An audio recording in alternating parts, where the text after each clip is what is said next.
ওসমান হাদির উপর হামলাকারীরা যেন কোনোভাবেই সীমান্ত অতিক্রম করে পালাতে না পারে, সেজন্য দুর্ঘটনার পরপরই সিলেট সেক্টরের অন্যান্য ব্যাটালিয়নগুলির মতো সুনামগঞ্জ ব্যাটালিয়নের আওতাধীন সীমান্তবর্তী এলাকাতে কঠোর নজরদারি এবং গোয়েন্দা তৎপরতা বৃদ্ধি করা হয়েছে।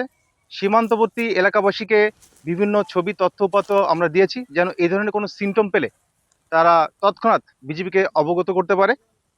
এছাড়াও নিয়মিত টহলের অতিরিক্ত হিসেবে যে সকল সম্ভাব্য